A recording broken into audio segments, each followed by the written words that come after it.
elizali koya na mokili oyo ozongi ya mwana Nzambe na mobade botikanga na sakola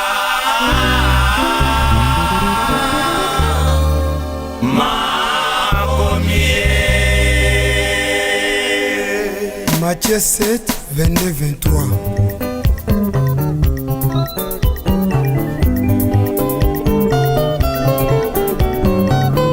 Mbuma atezeleni soki mokokoli na yango epola jamais kobota nzete.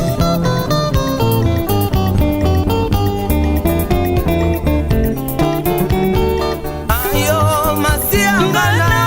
kolela yo rabi ngana kolela yo mawetondinga na motema nanga bintelekiti na miso nanga soki na bandi beglizo yo nasalaki bona yo rabi mawa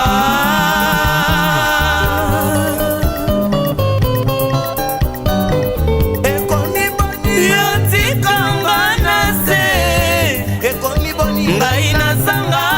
lola ekomi boni ngai nasika na moto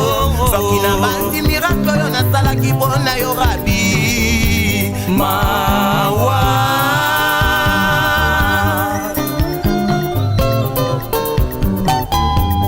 ale diable apekisinga kukwanga naloba te likambo nasala temoin se Nzambe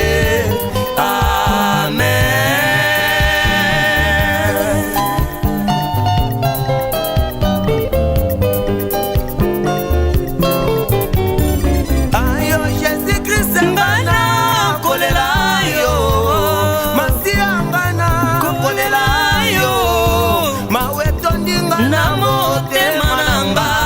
binzolekitinga na miso nanga soki na bandi miracle oyo nasalaki mpona yo rabi mawa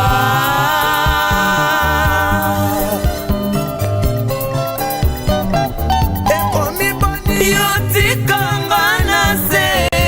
ekomi boni ngai nasanga lola ekomi boni ngai nazika na moto soki na bandi beglizo yo nasalaki mpona yo rabi mawa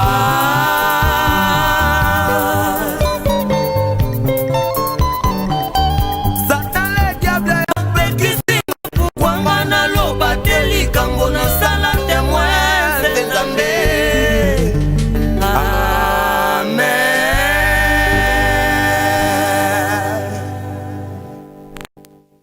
boni otiki ngai moko boye ngai mosali na yo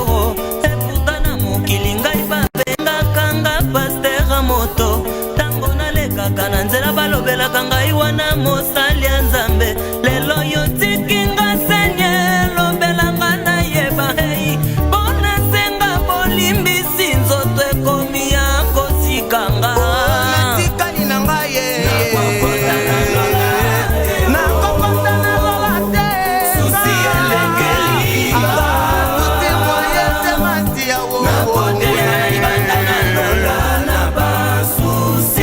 Satana silima kasi pe amuya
komandema yemba bayoka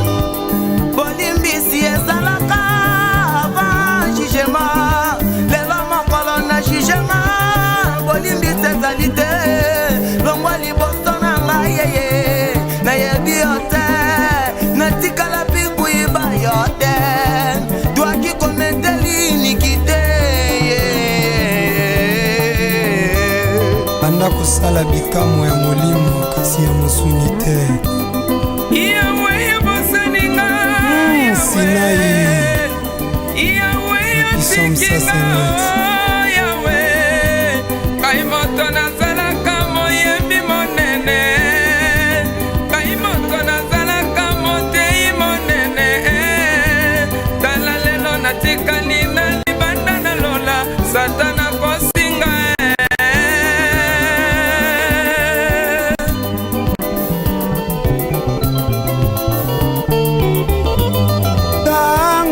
ozalaki kotambola na molili bato bazangaki kopelisa mwinda zokande na likolo mokalikali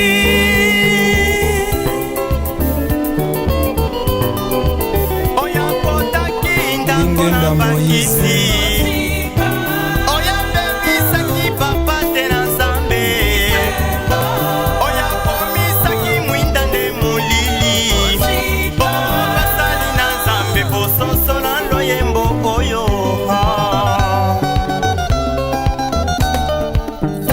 nzambe alingaka sangisangi te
masumu esansi ya lifelo ezelaka limeti po epela